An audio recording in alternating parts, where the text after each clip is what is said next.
عليم علمنا من علمك كما ترضى به عنا. يا حليم خلقنا بخلق الحلم وحققنا بحقائق العلم.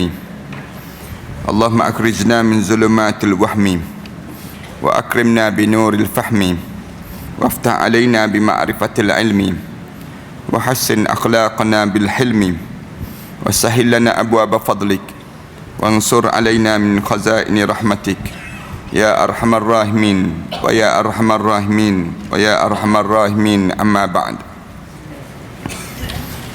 Para hadirin yang dimati sekalian, alhamdulillah kita syukur pada Allah kerana kita masih lagi diberi peluang oleh Allah untuk kita meneruskan pengajian kita dalam membicarakan tentang mengenai penyakit yang biasa terkena dalam hidup kita ini. Salah satunya ialah penyakit sombong. Penyakit sombong ni merupakan satu penyakit yang Islam ajar supaya kita berusaha untuk membebaskan diri kita daripada penyakit ini. Kerana penyakit sombong ni menghancurkan amalan dalam hidup yang kita lakukan. Bila kita ada perasaan sombong, maka kosonglah amalan kita, ataupun hancur leburlah amalan kita, rugi kita. Kita buat amalan-amalan, elok kita buat banyak amalan, tapi datang saja sombong menghancurkan amalan itu. Yang lebih bahaya lagi, bila kita dekat nak mati, kita ada penyakit ini. Kita dekat nak menghadap depan Allah, tiba-tiba ada lagi penyakit sebegini. Anda pernah sebut pada jemaah sekalian kan, kita ni sebelum kita mati ni, paling-paling tidak 3 benda ni kena selamat pada diri kita. 3 perkara yang kita kena selamat. Yang pertama, selamatnya keyakinan. Maksudnya akidah kita ni akidah yang sahih, akidah yang benar-benar dengan keadaan Islam. Yang ni yang kita kena ada pada diri kita ni. Selamat pada kita, keyakinan kita. Suatu kita diajar supaya tiap-tiap hari mulut kita ni sebut radina billahi rabbah wa bil islami dina wa bi muhammadin nabiyyan wa rasulah. Ataupun kalau kita tak boleh sebut yang ni pun, sebutlah pada kita ni asyhadu an la ilaha illallah wa asyhadu anna muhammadar rasulullah. Tiap-tiap hari ni mulut kita ni sebut demikian.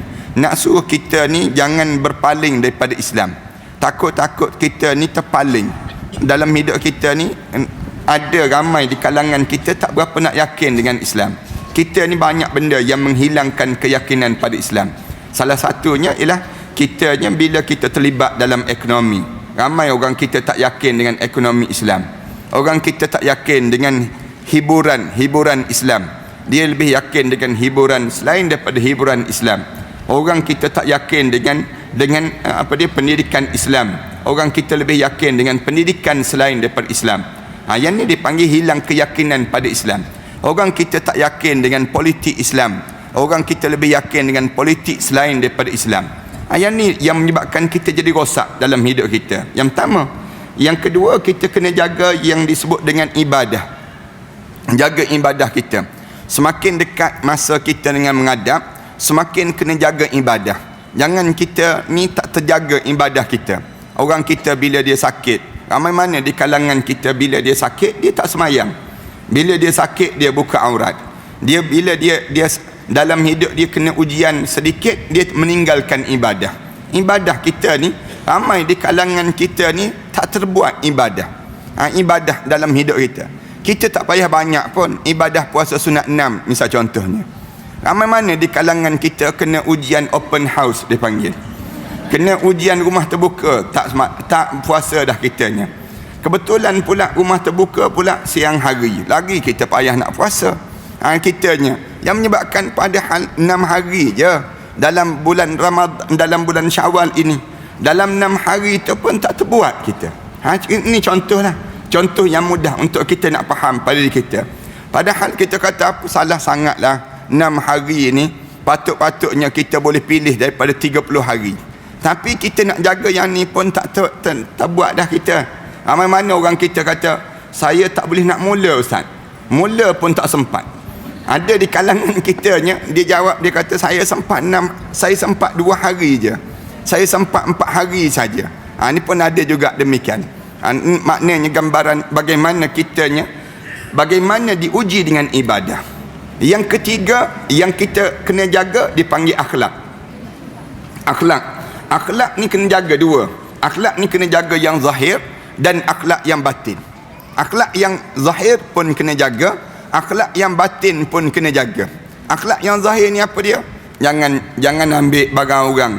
Mulut kita ni jangan suka mencarut. Mulut kita ni jangan biarkan pada kita keluar kataan-kataan caci maki dalam hidup kita.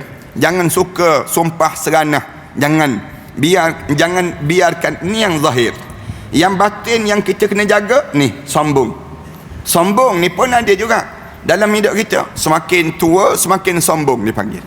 Semakin kita berusia semakin kita belagak, ataupun kita rasa ada perasaan yang kita nak membesar diri. Sombong ni ada tiga ulama-ulama sebutnya berdasar pada apa yang kita belajar.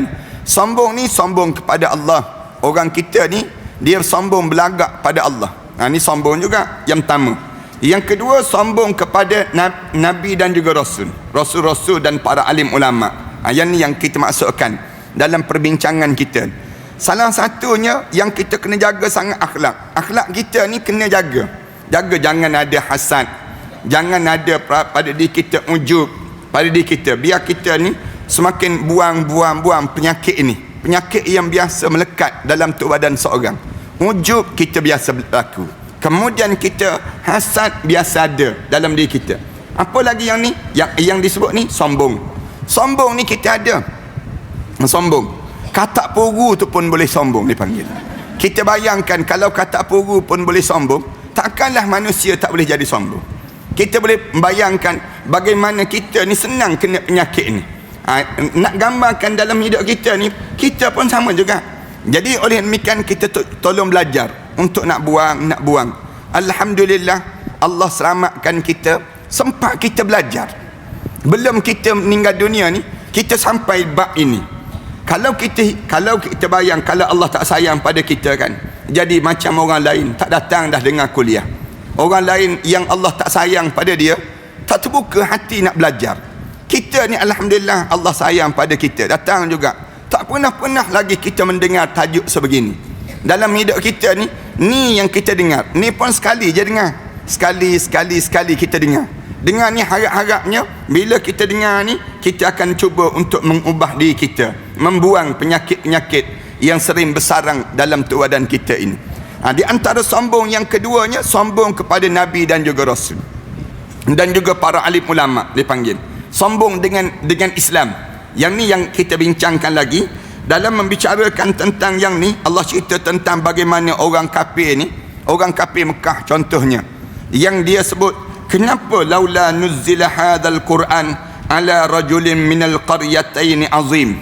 Dia tanya, kenapalah diturunkan Al-Quran ni, tidak diturunkan Al-Quran kepada dua orang yang hebat di kalangan qaryatain azim, di kalangan penduduk pembesar di kalangan kami yang lebih hebat daripada Muhammad. Kenapa mesti turun Al-Quran ni pada Muhammad? Penduduk besar, negeri yang besar ni apa dia? Mekah dan juga Taif. Mekah dan juga Taif ni sepatutnya penduduk dua orang ni lah yang menjadi Nabi dan juga Rasul. Kenapa bagi pada Muhammad? Muhammad tu pula, Muhammad ni anak yatim piatu, kemudian harta tak ada, kemudian dia pula bukannya pembesar di kalangan kami, tiba-tiba diberi Al-Quran Karim pada Muhammad. Kenapa? Mereka sombong, cari jalan nak tolak Nabi Muhammad dan ajaran Islam yang dibawa oleh Nabi Muhammad sallallahu alaihi wasallam.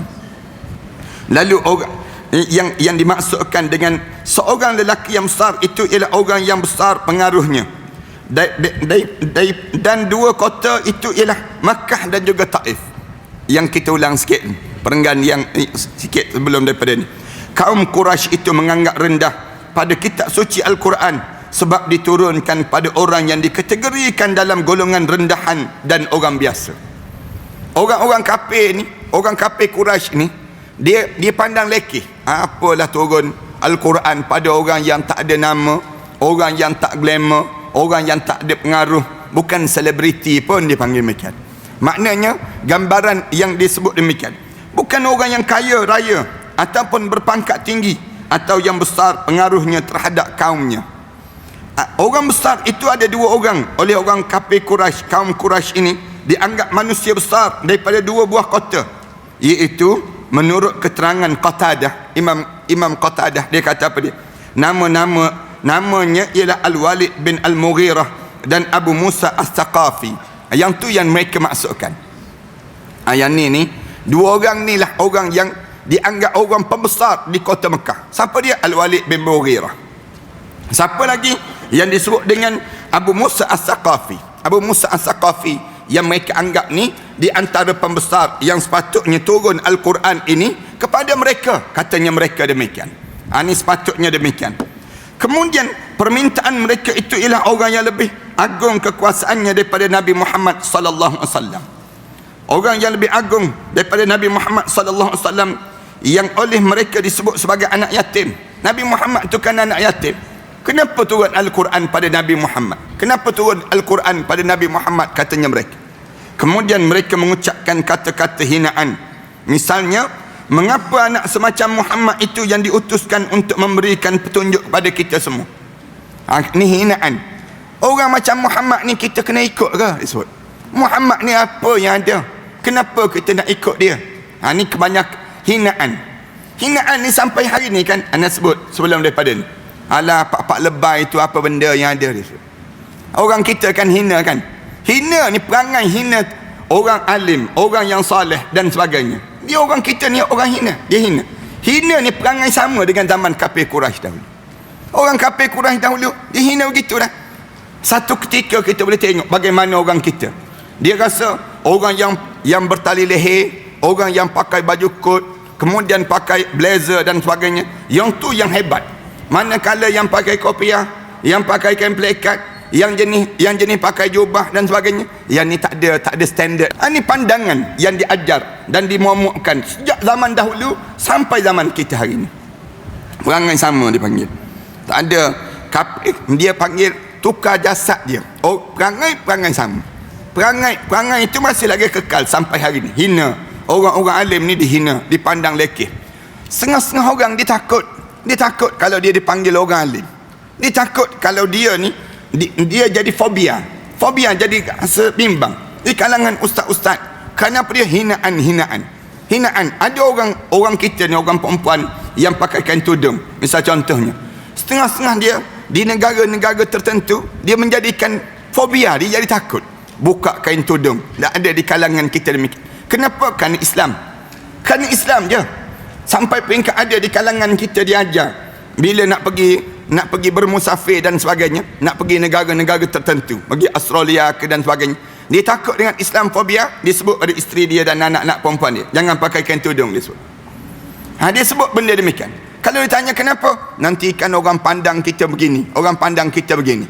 Ini nak sebutnya gambaran yang ni masih lagi melekat ni. Masih melekat sejak zaman dahulu sampai hari ni. Perangai benda yang sama yang dipandang lekeh terhadap Islam. Patutnya kita rasa bangga kerana kita menurut perintah Allah. Tapi tak, oleh kerana kita dipandang orang yang buat maksiat tu rasa sombong. Manakala kita yang taat ni jadi rasa dalam keadaan lekeh dan dalam keadaan yang rendah dipandang oleh mereka tersebut. Orang yang pakai apa dia, kalau tambah zaman kita sekarang kan zaman kita sekarang ni diajar dengan sistem demokrasi, dipanggil. Diajar sistem demokrasi. Semua orang ada hak. Orang ni ada hak. Jadi bila orang ni ada hak, maka orang lain jangan campuri hak masing-masing. Hak masing-masing ada hak. Orang katanya mereka, manakala kita orang Islam yang menutup aurat hilang hak. Yang tutup aurat hilang hak. Orang yang membuka aurat ada hak. Suatu sekarang kita dengar kan macam mana program-program tari menari dalam keadaan bogel, misal contoh. Orang buat benda demikian. Buat tu dalam di kem-kem yang baru ni ditangkap, dibentung ke kat mana. Buat malu orang Pahang je dia panggil demikian. Nak sebutnya ditangkap dalam keadaan buat program bogel. Ni program tu jantan, walaupun jantan semua tapi bogel. Dalam keadaan bogel ni ditangkap. Diberitahu pada polis-polis pun tangkap. Lalu mereka sebut ni hak mereka, hak bogel dia panggil. Hak bogel. Kita tengok di Pulau Pinang, kes bagaimana di Pulau Pinang kan, di mana orang di Pulau Pinang mereka buat tarian bogel di pantai dan sebagainya.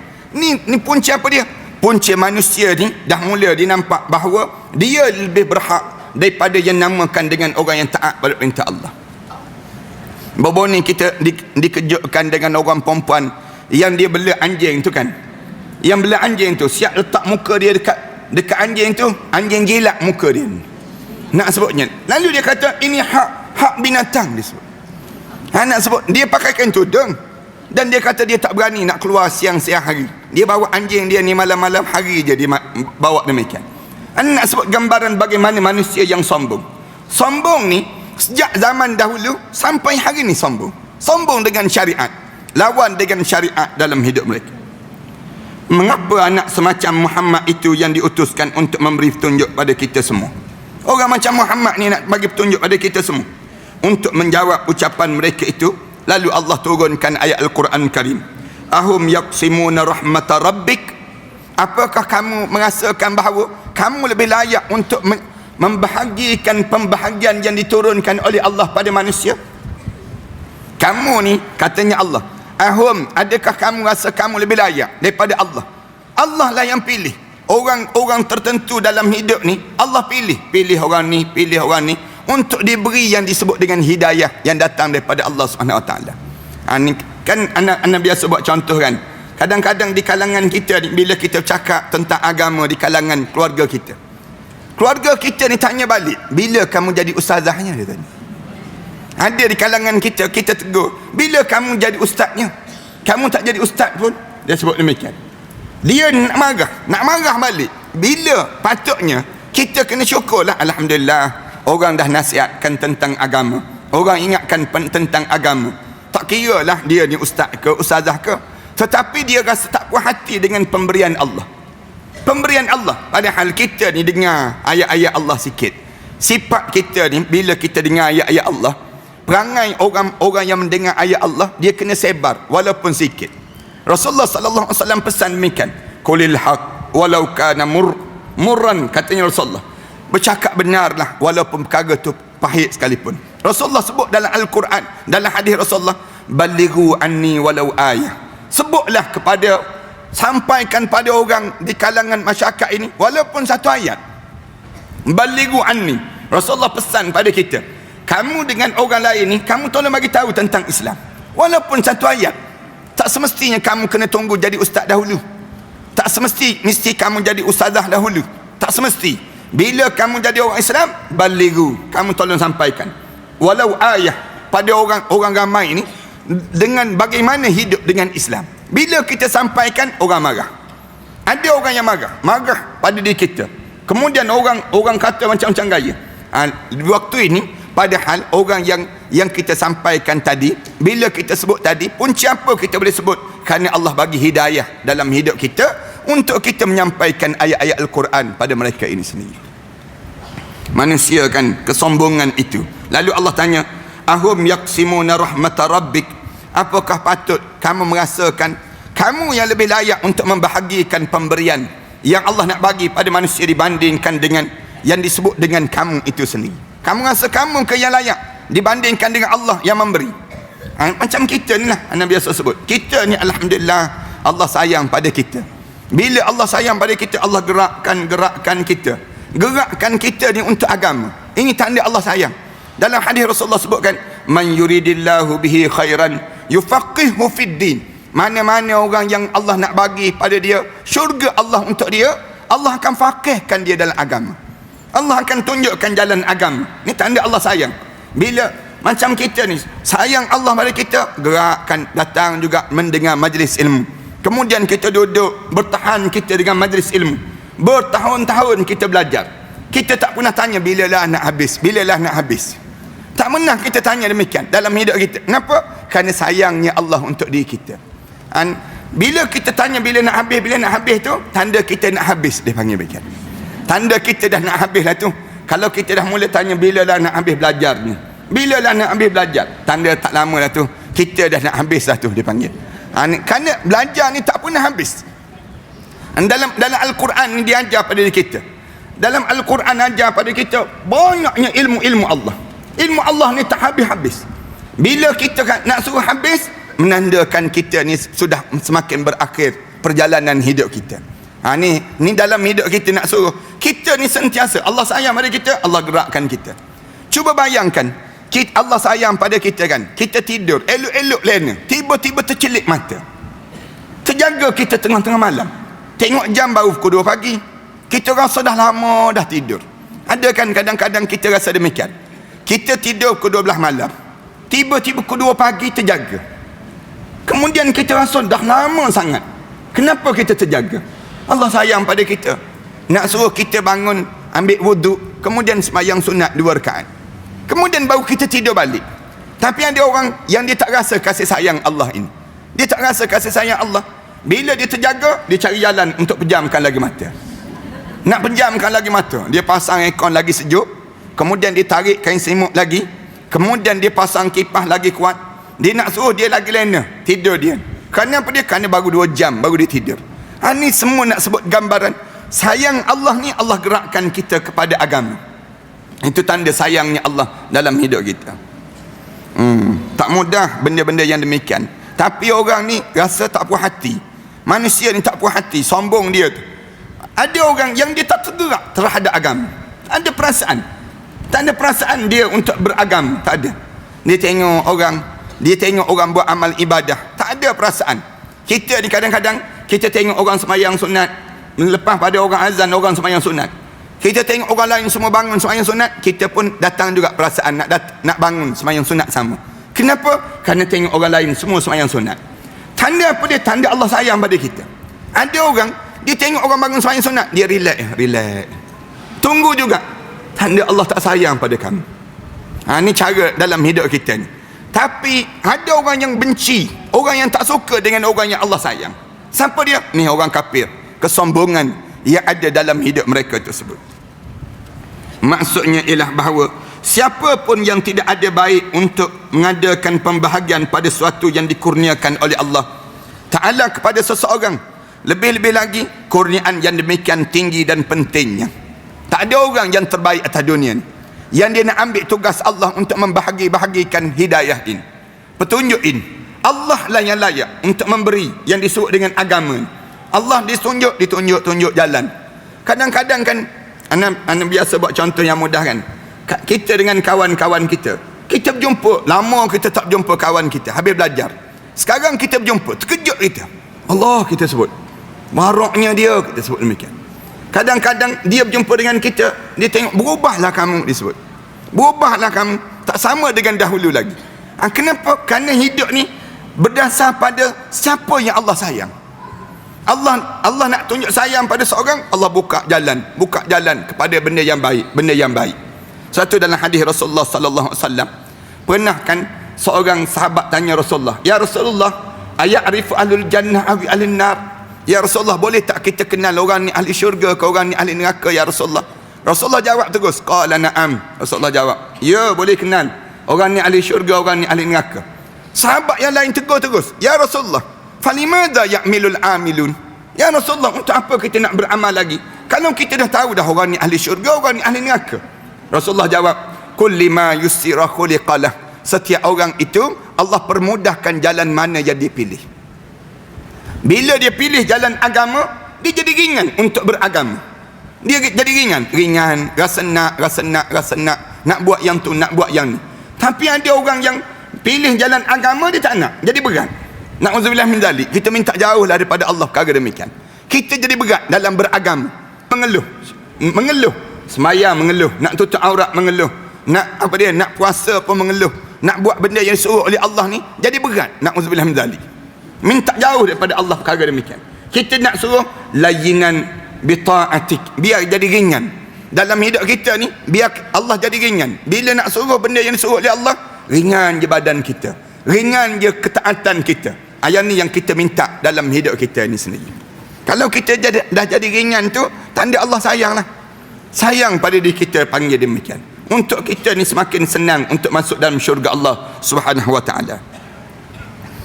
Kita datang kan, ada orang tak boleh datang. Orang tanya, kenapa? Tu ada apa ramai dekat masjid? Pergi ada apa? Ada kuliah. Kuliah siapa? Kuliah Ustaz Ahmad Dasuki. Kian salam pada Ustaz dia. Rasa nak pelepuk-pelepuk je atas muka ni. Nah sebutnya, dia tak datang kian salam saja. Nak gambarkan tentang susahnya dia. Payah apa dalam hidup kita ni? Dalam hidup kita, kita nak tunggu apa kat rumah kita? Nak tunggu siapa lagi dalam hidup kita? Belajar dan belajar di kalangan kita. Seperti memperolehi wahyu untuk dijadikan itu. Lebih lagi, kurniaan yang demikian tinggi, pentingnya. Kurniaan yang tinggi, siapa dia? Diberi wahyu. Seperti memperolehi wahyu untuk dijadikan Rasul Nabi Muhammad sallallahu alaihi wasallam ini. Anugerah. Jadi mereka itu tidak mempunyai hak apa-apa pun juga untuk ikut menentukan kepada siapa wahyu itu diturunkan. Allah sebut, kamu ingat diri kamu berhak untuk menentukan nak turun wahyu ni pada siapa.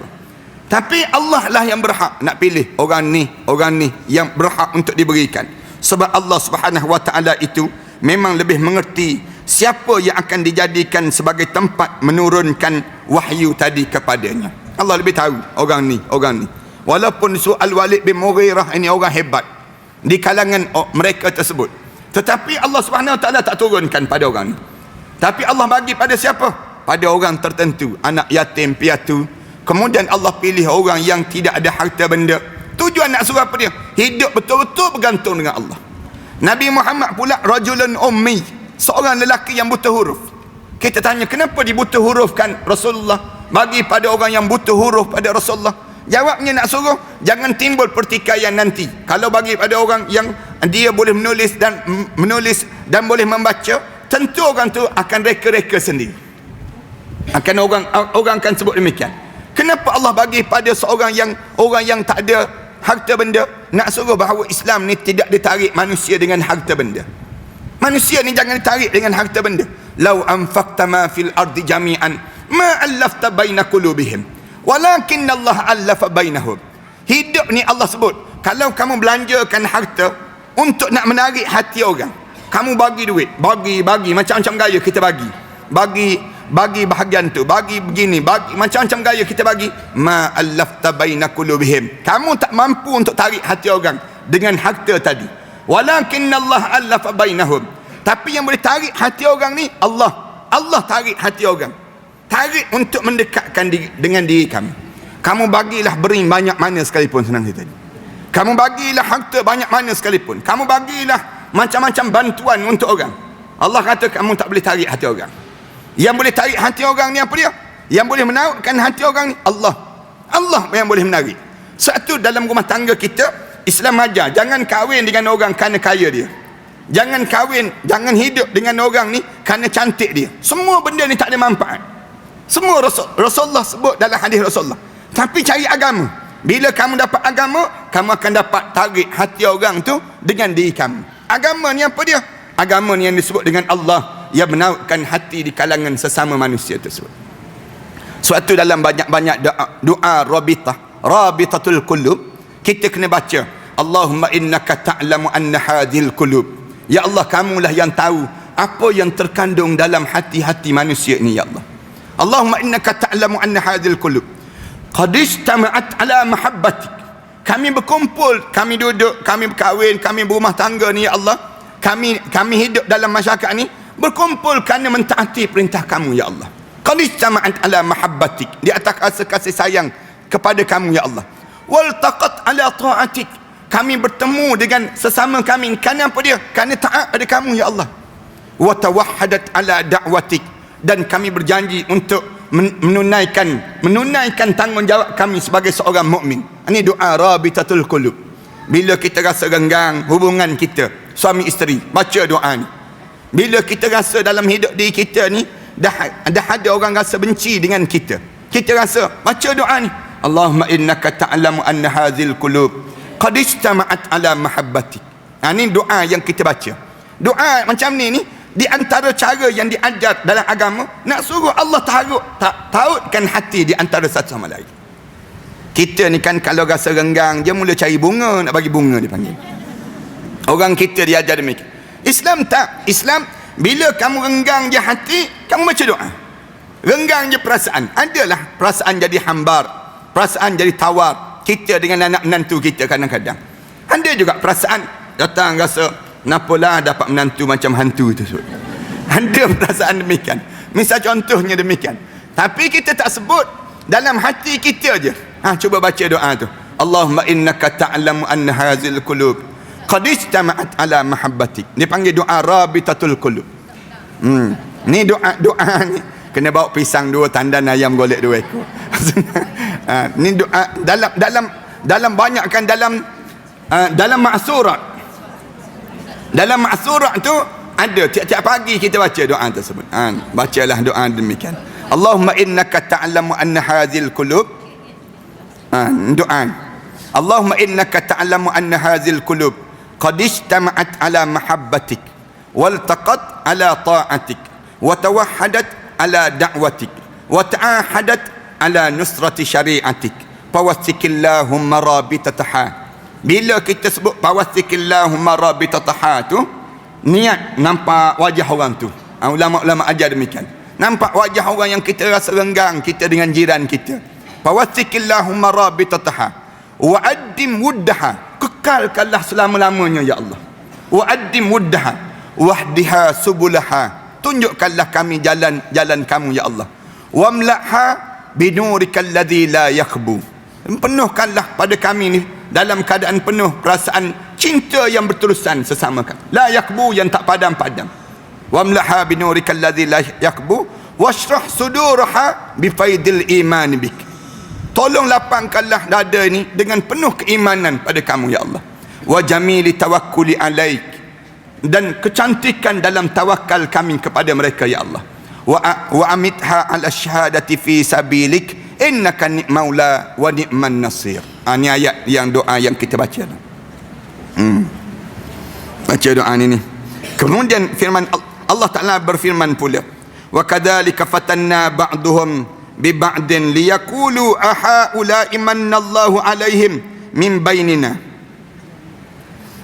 Begitulah kami Allah menguji sebahagian mereka dengan yang lain pula. Allah Subhanahu wa taala sebut, wa kadzalika fatanna ba'dahum bi ba'din. Demikianlah kami jadikan di kalangan kamu ni sebahagian di antara kamu dengan satu yang lain, bi ba'din, menjadi ujian. Di antara satu sama lain kita ni Allah jadikan ujian di antara satu sama lain. Kita ni kan walaupun kepala sama hitam dipanggil, rambut sama-sama hitam, yang tua baru putih dipanggil. Kemudian dalam keadaan yang sama-sama begitu, tapi hati ni berbeza-beza.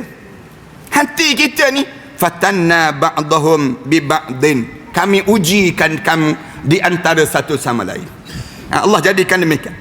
Liyaqulu ahaula'i manallahu alaihim min bainina, supaya mereka mengatakan, inikah orang-orang yang dikurniakan oleh Allah di antara kita semua. Lalu mulut-mulut mereka menyebut, orang macam ni je Allah hantar pada kita. Kata pada Nabi Muhammad sallallahu alaihi wasallam. Sama juga dalam hidup kita. Kadang-kadang kan dia datang tu perasaan, kenapalah aku kahwin dengan mamat ni gitu. Dia panggil mereka, kenapalah aku ni bertemu jodoh dengan dia ni. Dia datang ni perasaan ni, yang perasaan datang. Dulu belum kahwin bukan main romantik, lepas kahwin tak ada dah romantik-romantik. Dia datang ni, ahaula imanallahu alaihim min bainina. Ni benda yang terjadi. Ni dalam rumah tangga, dalam masyarakat mereka tanya, orang macam ni pun Muhammad macam ni pun dihantar oleh Allah pada kita. Dia boleh sebut, dia petikai, padahal kita ni diajar supaya apa dia? Terima je setiap benda yang Allah bagi. Jangan kita ni mempertikaikan. Bila kita petikai, maknanya kita tak terima dengan qada dan qadar Allah. Perjalanan hidup ni jangan suka membicarakan benda yang lepas. Sukalah kita berbicara tentang benda yang akan datang. Kerana benda yang lepas tak mungkin lagi untuk kita ni nak mengubah. Tak boleh dan kita nak ubah. Tetapi bila kita menghadap, kita hidup ni, kita diajar supaya bercakap benda yang akan datang. Benda yang akan datang. Yang lepas boleh sebut dengan syarat kita sebut ada Allah untuk minta ampun kepada Allah. Boleh kita sebut. Satu, jangan sebut dosa-dosa yang lalu. Dosa-dosa yang lalu jangan kita seringkali ungkit dan kita berbangga dengan dosa yang lalu. Tetapi Islam ajar dalam hidup ni, dosa yang lalu padamkanlah. Cerita-cerita yang lepas sudah-sudahlah. Jangan kita ungkit-ungkit, sebut-sebut dalam hidup kita. Nanti kan bila kita ungkit-ungkit nanti demikian, seolah-olah kita ni tidak terima hakikat apa yang telah diberi oleh Allah untuk diri kita. Kita yang akan datang tadi, yang akan datang ni perlu dalam hidup kita merancang dengan cara yang baik, bagaimana nak lebih terbaik daripada yang lalu dalam hidup kita. Kan anak biasa sebut kan, jangan suka cerita-cerita lama. Duduk dengan anak cucu cerita, dulu kan atuk ada makwa ramai disebut dia. Dulu kan nenek dulu nasib baik kahwin dengan atuk disebut. Dia mula cerita-cerita yang lalu. Jangan cerita, jangan suka cerita-cerita yang lalu. Bahkan kita cerita yang akan datang. Sebut, doakanlah atuk ni agar masuk dalam syurga Allah. Atuk bimbang dengan dosa yang lalu yang atuk lakukan dalam hidup. Cakap dengan cucu kita ni ataupun anak-anak kita ni cerita-cerita yang akan datang. Jangan suka cerita-cerita kenangan yang lalu. Kenangan yang lalu jadikan iktibar dalam hidup, satu pengajaran dalam hidup kita. Manakala yang akan datang itulah dan kita rancang dengan cara yang terbaik. Ni perangai orang-orang kafir ni, perangai mereka menyalahkan kenapa dihantarkan orang macam ni, kenapa Muhammad yang dihantarkan dalam hidup mereka. Jelaslah bahawa dalam ayat di atas itu Allah sengaja menganggap rendah cara mereka berfikir. Orang yang suka berfikir cara lepas ini, ni perangai orang-orang yang rendah pemikiran mereka yang lalu dalam hidup, pengalaman pahit. Sebab itu Islam ajar tiap kali mana kita teringat benda-benda yang pahit dalam hidup, mulut kita sebut hasbunallah wa ni'mal wakil wala haula wala quwata illa billahil aliyyil azim. Ni benda yang kita kena lalui dalam hidup kita. Ada 3 kan, ana pesan sangat pada jemaah. Bila kita teringat je cerita-cerita lama dalam hidup kita yang mengguriskan perasaan kita. Orang Melayu kita sebut, luka di luar senang sembuh, luka di dalam hati ni Allah sahajalah yang tahu. Nak sebutnya dianya masih lagi terkesan dalam hidup. Macam mana nak padamkan kesan yang luka dalam hati ni? Mulut kita sebut hasbunallah wa ni'mal wakil wala haula wala quwata illa billahil aliyyil azim. Ini cara. Ada 3 kalimah yang kita kena sebut. Hasbunallah wa ni'mal wakil. Kemudian disebut yang kedua, wa kafa billahi wakila. Wa kafa billahi wakila. Memadailah Allah sebaik-baik penjaga dalam hidup aku. Ya, kalau kita teringat kan, kita jatuh pokok, misal contohnya, kita rasa terbayang-bayang, dia panggil dalam istilah kita ni trauma. Dalam hidup kita ni, jadi trauma dalam hidup kita ni, bila kita trauma dalam hidup ni, terkesan dalam hidup. Terkesan. Macam mana nak hapuskan terkesan dalam hidup ini? Benda yang trauma dalam hidup. Banyak benda dalam hidup kita yang kita kena, yang kita tak jangka. Ada orang yang kena pukul, yang kena sepak terajang dalam hidup dia. Kan anda pernah cerita, ada jemaah kita kat sini dulu, dia pernah datang kat sini. Dia datang tu, dia tunjuk ni dekat kat sini ni, macam mana dia kena pukul beru kat sini. Nak sebutnya gambaran bagaimana traumanya dalam hidup. Macam mana orang nak, kita tanya kenapa kena pukul, bagaimana kena pukul dengan kayu golf, dia sebut macam. Suami pukul kat sini, trauma dalam hidup. Nampak suami yang macam ni dalam hidup. Dalam hidup kita ni macam-macam gaya. Tu yang trauma dengan suami. Yang suami datang mengadu, isteri sepak terajang dia, trauma juga dalam hidup. Kenapalah aku dapat isteri yang pandai taekwondo di senang hidup, yang kena karate, kemudian terpaksa hidup ni, hidup melalui zaman-zaman demikian. Mulut kita kena sebut macam mana? Hasbunallah wa ni'mal wakil wala haula wala quwata illa billahil aliyyil azim. Macam-macam gaya dalam hidup. Yang kedua sebut wa kafa billahi wakila. Wa kafa billahi wakila. Kalau kita tak boleh sebut hasbunallah, sebut wa kafa billahi wakila. Yang ketiga sebut ufawwidu amri ilallah. Ufawwidu amri ilallah. Yang ni cukup dah. Saya serahlah urusan ini kepada Allah. Kenangan yang menyebabkan terkesan. Imam Bukhari bila dia terkesan kena halau kan. Ni balik Uzbekistan ni, ingat lagi cerita ni. Bila Imam Bukhari kena halau yang dia bertembung dengan pakar hadis juga, Imam Yahya Az-Zuhli, Muhammad Az-Zuhli, yang dia bertembung di antara ulama sama ulama. Orang yang pakar hadis dengan pakar hadis, orang yang terlibat dengan ilmu hadis juga bertembung. Tak setuju. Puncanya nak sebutnya Al-Quran ni makhluk ke tak makhluk. Yang tu je. Lalu kata-kata Imam Bukhari ni diselewengkan. Dia kata kata-kata diselewengkan oleh orang yang mendengar. Orang yang mendengar ni di kalangan anak murid Imam Muhammad Az-Zuhli. Dia kata Imam Bukhari kata Al-Quran tu makhluk. Dia sebut demikian. Bila sebut saja begitu, Imam Az-Zuhli dia dengar daripada anak murid dia kata kafir dah Imam Bukhari. Dia sebut. Nama kelahi. Bila berkelahi, anak murid ni Muhammad bin Yahya datang berjumpa dengan Imam Bukhari. Dia kata tarik baliklah Tok Guru. Tok Guru tarik balik. Kalau tidak Tok Guru ni akan dipulang. Beginilah dia akan sebut begini. Katanya Imam Bukhari, tak, aku tak akan tarik balik. Dia pegang janggut. Bila kena halau daripada Nusaibur pindah ke Bukhara. Bukhara kena halau lagi oleh raja. Raja pula halau. Pergi lagi kepada Karna, satu tempat di Samarkand. Lagi malam dia nak pindah tu, anak murid dia ni pujuk, Tok Guru tarik baliklah kata-kata sebut. Dia pegang janggut anak murid dia ni, janggut anak murid dia terpanjang, ditarik. Dia baca ayat, ufawwidu amri ilallah, aku serahlah urusan ini pada Allah. Ni innallaha basirun li ibad. Allah lah yang memandang setiap benda yang dilakukan oleh hamba. Pegang dia mengalir air mata. Bila dia mengalir mata tu, dia pergi ke Karna, balik rumah mak saudara dia. Pergi rumah mak saudara dia tu, malam hari raya 1 Syawal tu, dia rasa sempit dada. Dada ni sempit, dia angkat tangan. Imam Bukhari dia angkat tangan. Bila dia angkat tangan, dia kata apa dia? Ya Allah, bumi ni aku rasa sempit dah ya Allah. Panggillah, jemputlah aku ya Allah. Kerana aku terlalu rindu untuk berjumpa dengan kamu ya Allah. Sebut demikian dia mengalih mata. Lepas tu Allah jemput, nyawa dia keluar daripada tubuh badan dia. Imam Bukhari ni contoh manusia. Bila diuji dalam hidup ni dia akan berlaku ujian. Bila kita trauma sangat, kembali pada Allah. Bila kembali pada Allah, pandailah Allah nak selesaikan urusan-urusan dalam hidup. Tak lama lepas itu, orang yang lawan Imam Bukhari ni, raja tersebut jatuh tahta. Kemudian bukan sekadar jatuh tahta, dipenjara, menjadi rakyat biasa, hina dina dimasuk dalam penjara, mati dalam penjara. Nak sebutnya gambaran bagaimana kita serah urusan hidup ini untuk Allah lah. Kerana cerita-cerita lama tu semua kembali pada Allah dalam hidup.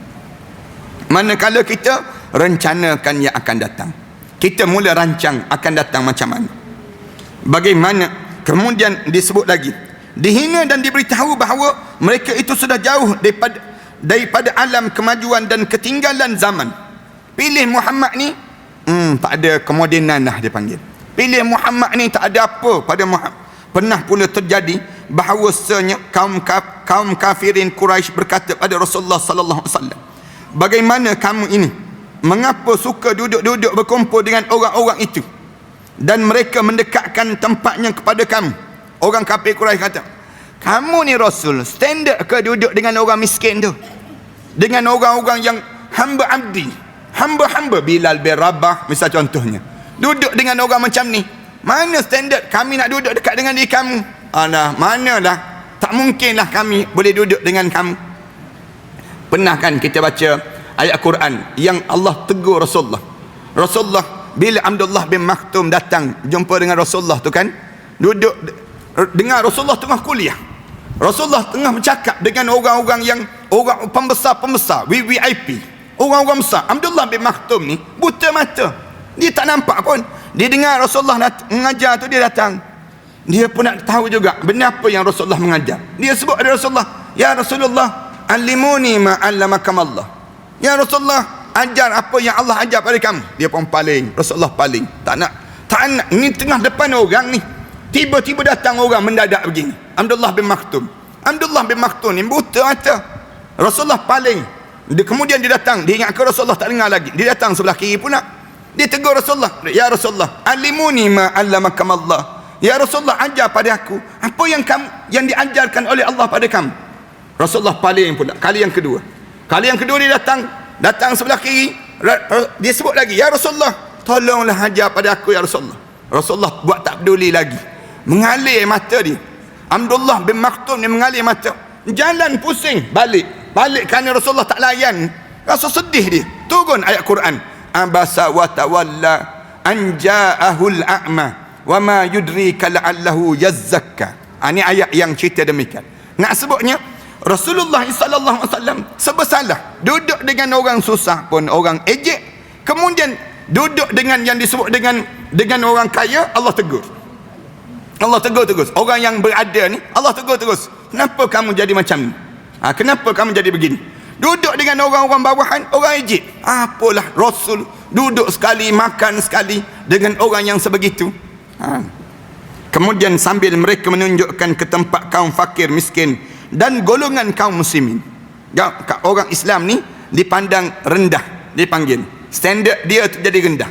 Bila bagaimana? Kerana nampak keadaan kehidupan orang Islam. Peringkat awal Islam ni datang, orang yang mustad'afin yang menerima Islam. Orang yang lemah-lemah dia terima Islam. Kerana Islam mengajar hidup ini penuh dengan keadilan dan penuh kesamarataan mengikut acuan agama. Dipanggil demikian. Mereka sengaja menghinakan kaum muslimin yang fakir tersebut dengan lirikan mata dan gerakan tangan. Mata pun mandanglah lirikan mata ni. Tengok orang Islam tu mata, kemudian tangan tu tunjuk. Tak sukanya dengan orang Islam. Nak gambarkan bagaimana sombongnya mereka ini sendiri. Maksudnya tiada lain kecuali menganggap kaum fakir miskin itu tidak berharga sama sekali dan bersikap takabur mereka terhadap orang yang beriman. Kemudian sehingga enggan duduk bersama dengan mereka. Allah Ta'ala kemudian menurunkan wahyunya pada Rasulullah sallallahu alaihi wasallam. Turun ayat Quran, wala tatrudil ladzina yad'una rabbahum bil ghadati wal ashyi yuriduna wajha ma 'alaika min hisabihim min syai' wa ma min hisabika 'alaihim min syai' fatatrudahum fatakuna minaz zalimin. Allah sebut, jangan sekali-kali kamu mengenyik-ngenyik mata. Jangan sekali-kali kamu mengenyik-ngenyik mata orang yang menyeru Tuhan mereka kepada Tuhan mereka pada waktu mana pagi dan juga petang. Jangan kamu pandang lekeh. Jangan kamu pandang orang-orang yang soleh ini, kamu pandang dengan pandangan yang rendah. Jangan. Wala tatrudil ladzina yad'una rabbahum. Jangan sekali-kali kamu pandang orang yang mengajak orang kepada Allah pada pagi dan petang ni pandangan lekeh pada kamu. Jangan. Orang ni orang mulia di sisi Allah. Orang jadikan kedudukan yang tinggi di sisi Allah. Kemudian yuriduna wajha, semata-mata mengharapkan keredaan Allah. Ma 'alaika min hisabihim min syai'. Sedangkan kamu tidak memikul tanggungjawab mereka sedikit pun. Kamu tidak sama dengan mereka. Allah nak sebut orang yang kamu pandang, kamu ni ada kedudukan, kamu ni ada jawatan, kamu ni ada kemuliaan, kamu ni ada rupa, kamu dengan dia tu jauh lebih mulia dia dibandingkan dengan kamu. Allah Subhanahu Wa Taala sebut demikian. Wa ma min hisai', dan mereka tidak bertanggungjawab terhadap kamu walaupun sedikit sekalipun. Fatatrudahum, kemudian maka jikalau mereka mengenyahkan juga mereka ataupun mengejek juga mereka, fatakuna minaz zalimin. Siapa-siapa yang mempelekehkan juga orang yang beriman pada Allah ini termasuk di kalangan orang yang zalim. Fatakuna minaz zalimin, kamu di kalangan orang yang zalim. Zalim ni maknanya orang yang disediakan tempat neraka Allah bagi orang yang zalim ini sendiri. Jangan kita ingat zalim ni orang yang pukul orang saja, orang yang tak bagi pada sesuatu saja, tidak. Tapi bila kamu sudah dalam keadaan kamu mempelekehkan orang, kamu dianggap orang yang zalim dalam hidup ini sendiri. Jangan jadi sombonglah. Bahasa mudah kitanya, jangan kita termasuk di kalangan orang sombong. Kalau kamu sombong, kamu zalim. Kamu di kalangan orang zalim. Bahaya ke orang zalim ni? Bahaya. Bahaya kat mana?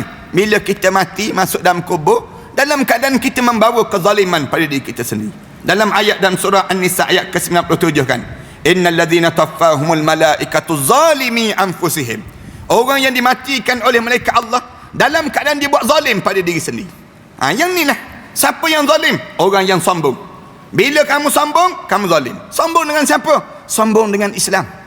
Bila kamu sombong dengan Islam, kamu dianggap orang yang zalim dalam hidup ini sendiri. Jangan kita belagak, jangan kita rasa besar terhadap Nabi dan juga Rasul. Ajaran Islam ni jangan kita pelekeh. Jangan kita pelekeh ajaran Islam walaupun sikit sekalipun.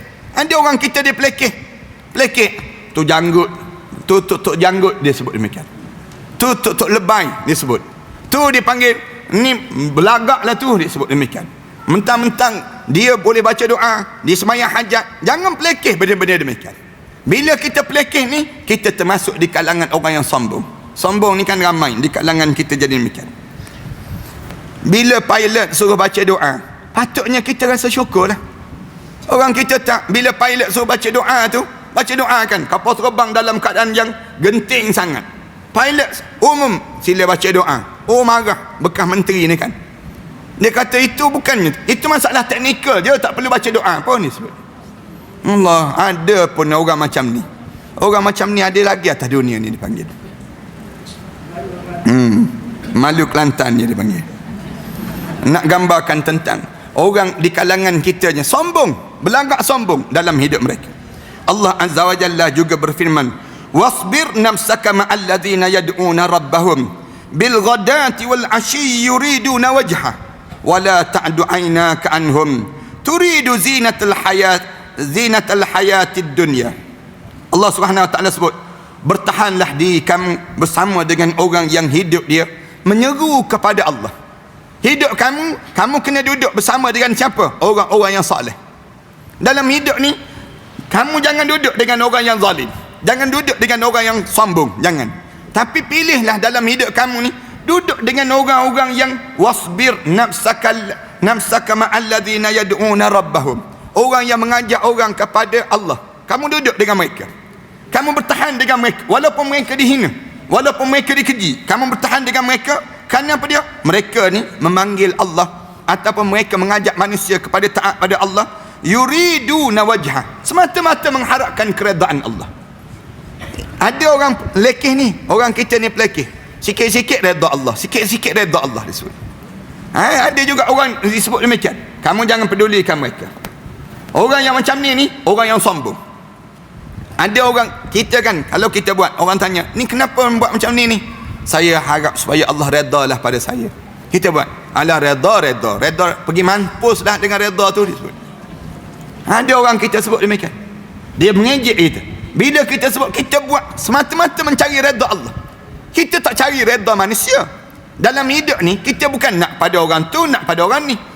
Satu Islam ni dia ajar, jangan kamu sibuk nak cari undi orang, jangan kamu sibuk nak cari pengaruh orang.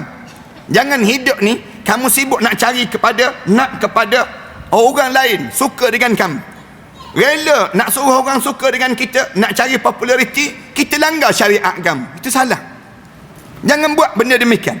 Kita nak suruh orang suka dengan kita, akhirnya kita langgar perintah Allah. Anak buat contoh apa dia? Tak semayang Jumaat.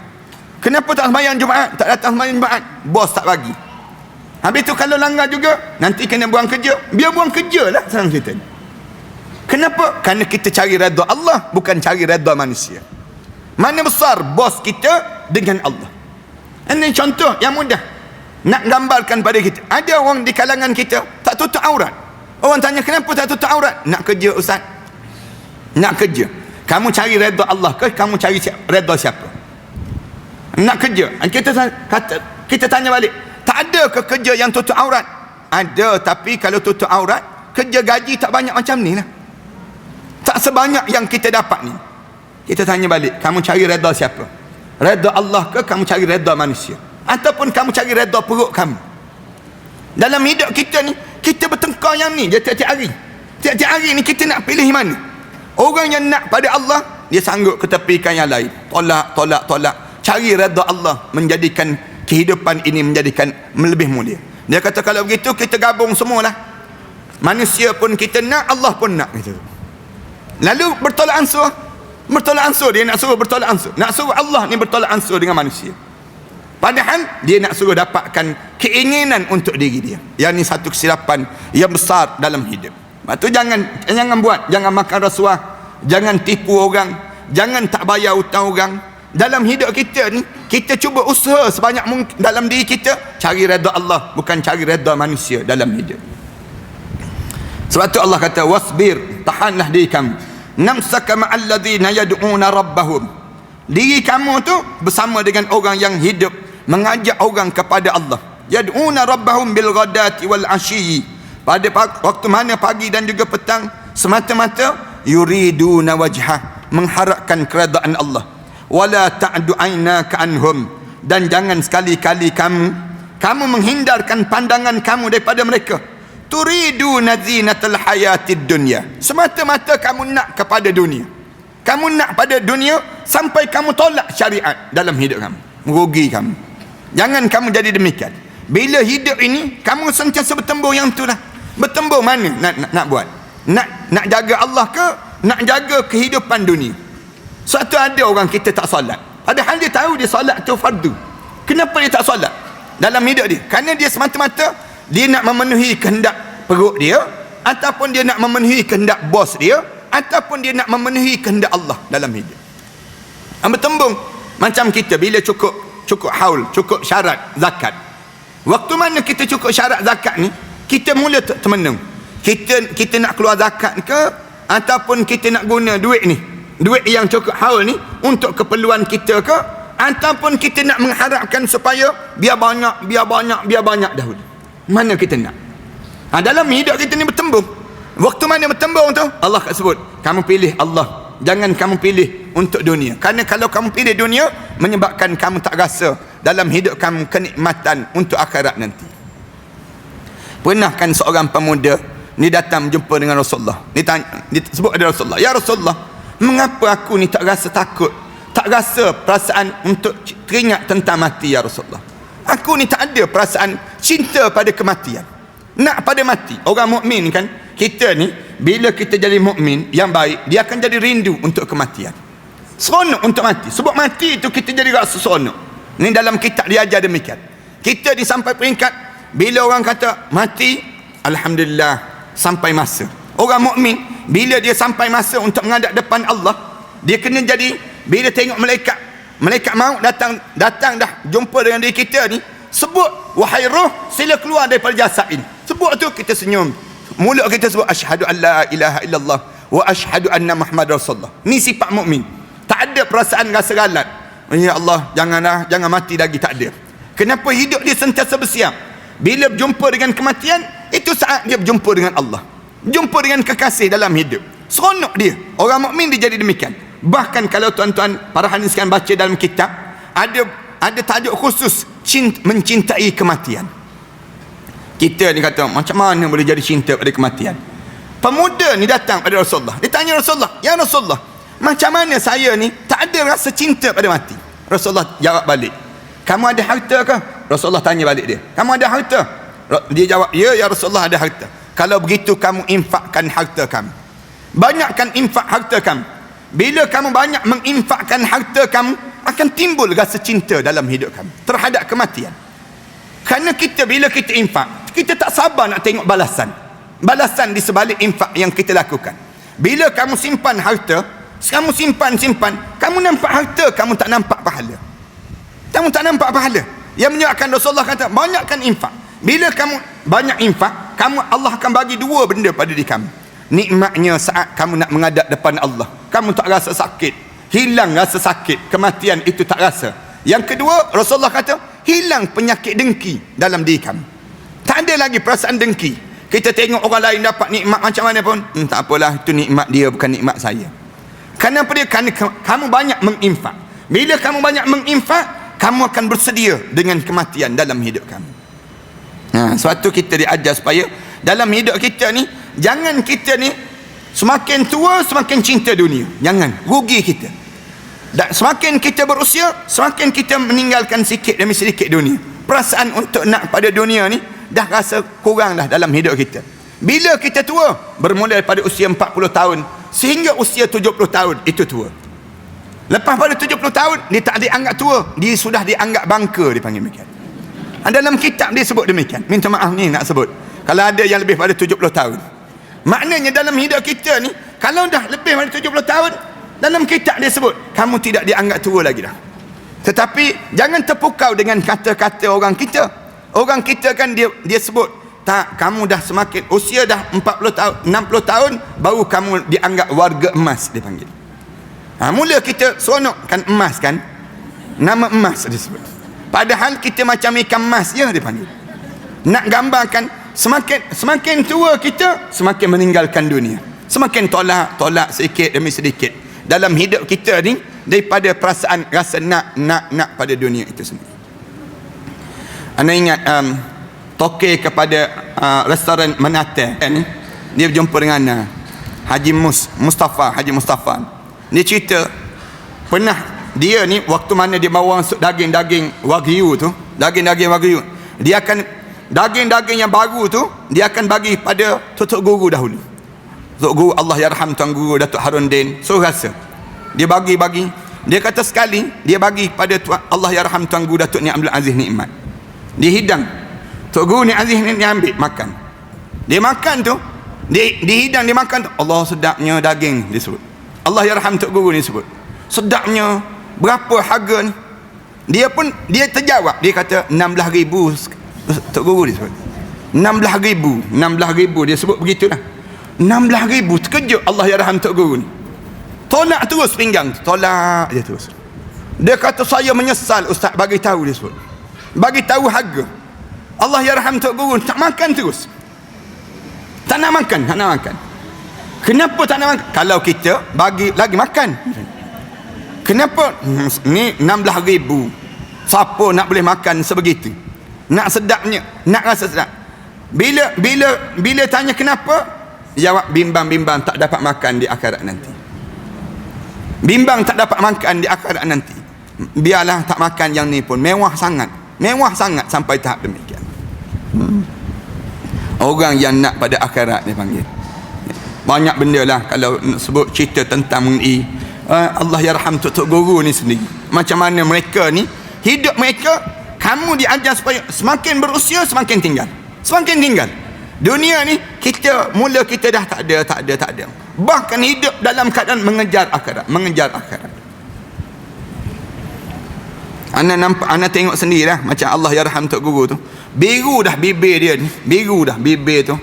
Pergi semayang berjemaah tu. Turun daripada rumah bawa bekas air kencing tu. Turun daripada rumah semayang berjemaah lagi. Allah nak kata, lepas pada semayang tu bagi salam. Orang hulu pula anak. Orang hulu anak ni suruh tahnik. Dia tu dah memang uzur sangat. Dah ana tengok tu bibir tu biru dah. Maknanya memang sakit sungguh dah, menanggung sakit. Orang hulu anak ambil lagi. Nak tahnik tu tahnik lagi.